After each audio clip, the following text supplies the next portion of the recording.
Oh no, not me over here just polishing my crank. What's going on, everybody? Welcome back to the channel. We are continuing working on cleaning up the parts for our budget blower motor. It's been about a year since I worked on it, and right now we're going to do a recap of stuff we filmed a year ago, but we kind of put this project on the back burner.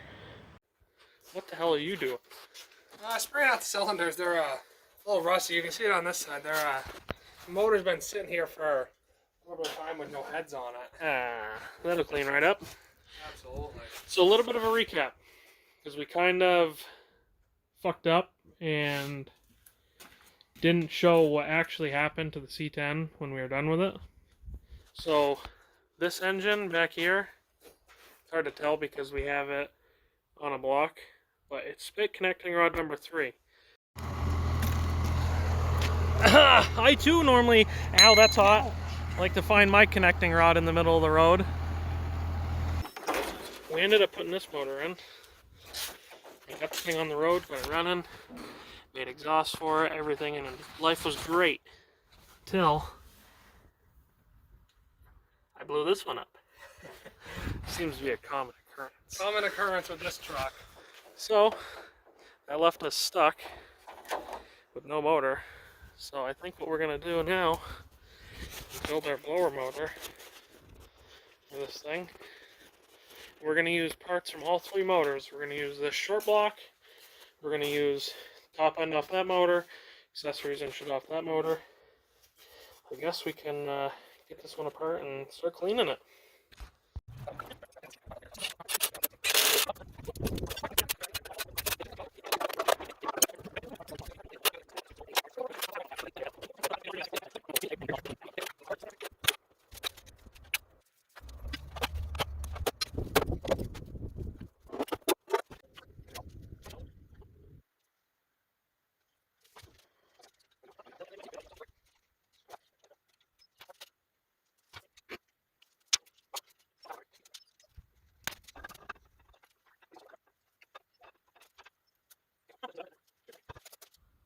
Alright, so we're back.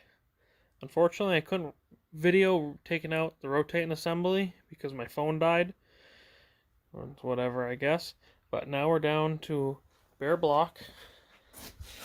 Cylinders aren't terrible. They're a little dry, a little rusty. But I think we've got it good. Number 3 I had to hit with the wire wheel because I couldn't get the piston out. But everything's out now. It's a little crusty, but we're gonna get it clean.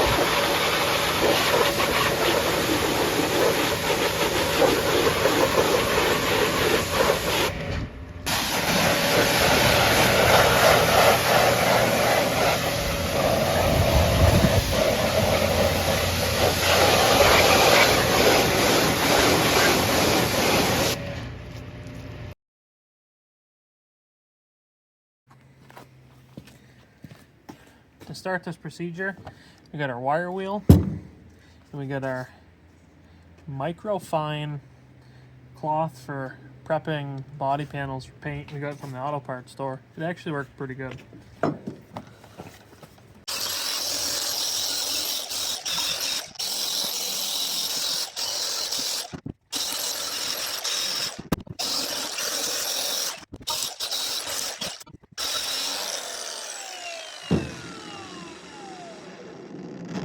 You know, there's probably a circle out there with a line through it. You're not supposed to do what I'm doing. I don't really care. It's a budget motor. It's Hackett Garage. We bend the rules. Now, I'm going to get my better microfine piece and do all the spots my angle grinder can't really reach. probably should have shown what some of these journals looked like before. That's what the majority of them looked like. This crank was nice before we let it sit out in the shop uncovered for a year. This is what it looks like after my wire wheel hits it. So now we're going to take this little cloth, rub it.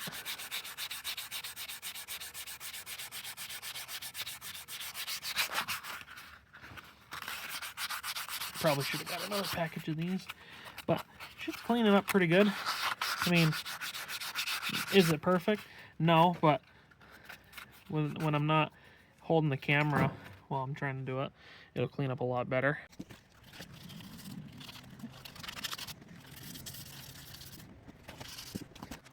With a little elbow grease, thing cleaned up pretty good. I can run my nail right across it, and I don't feel any scoring, which I was told if you can do that, then the journal's probably pretty good. But since we're doing a little science experiment with this anyway, it's probably going to blow up before we even get a chance to really test it, and with my luck, probably on the first fire up. Hell, imagine that. It's been about 5 months since I recorded the last part of this video, but finally I've got the block all cleaned up, crank cleaned up probably 3 times because I kept rusting sitting out here in the shop, and I've got all the pistons and rods cleaned up. I've got all the rings filed, 4 boost. We're getting ready to slap this thing together. I'm going to clean up the main caps a little bit. Got these jegs, bearings, it's the part number for the main bearings. And this is the part number for the rod bearings. I bought it all as a kit. Bought it for an engine Dad had a few years ago. And we found out the engine was not worth saving. So now it got donated to this project. So I'm going to check back in before I plastic gauge these after I clean up the main caps. And we will go from there. Checking bearing clearances. Alright, there's our little plastic gauge strip right on the main journal of the crank. We're going to put this cap on.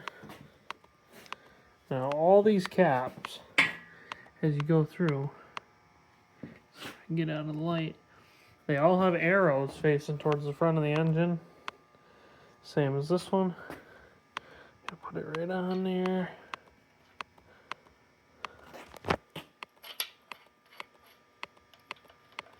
Tighten it up. Now, I don't know if a lot of guys out there still use plastic gauge. Just about any engine I put together, whether it's a low buck beater like this one or the big block in the mega truck, always use plastic gauge to check the bearing clearances. You watch all the fancy TV shows, and anybody that builds an engine, they have the special bore gauges that I don't have. But any of the old school hardcore guys still use plastic gauge because I don't know what happened. I lost my train of thought in the last little clip I recorded, but I went through and torqued all the main caps. Already pulled the center one off. I torqued all these down to 70 foot-pounds, and now we can get our little plastic gauge out. And let's see if I can line this thing up. Looks about, that one is the critter. Say you want 2, obviously you don't want that one because it's too tight. Right in the center. It's pretty alright.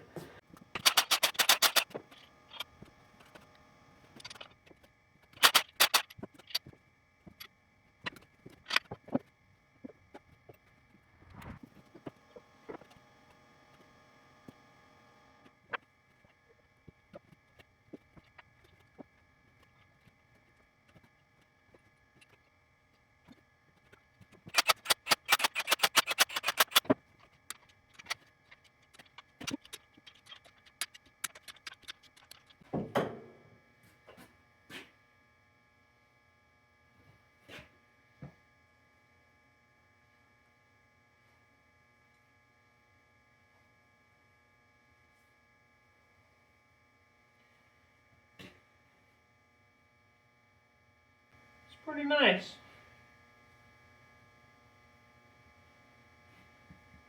$8,000 RPM. Just kidding. It'll probably hand grenade.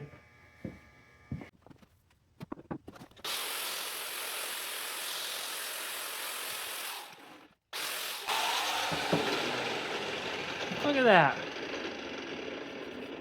Brand new.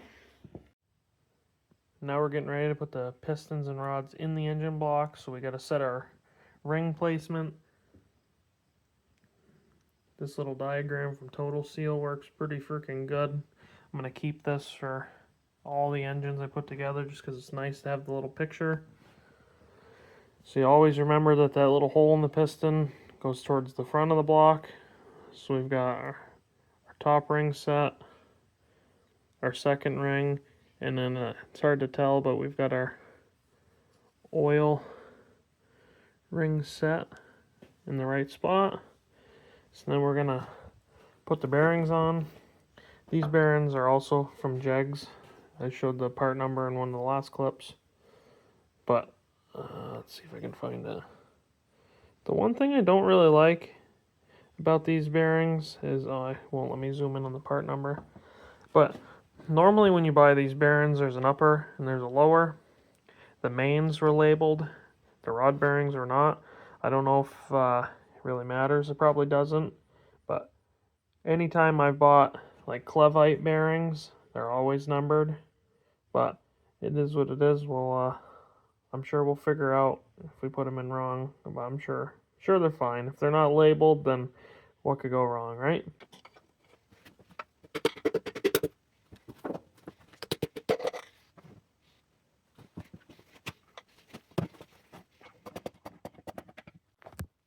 Can't hardly see it on the crank side, but if you put in our little gauge here, it's between 2 and 1.5, so I'd say we're pretty good.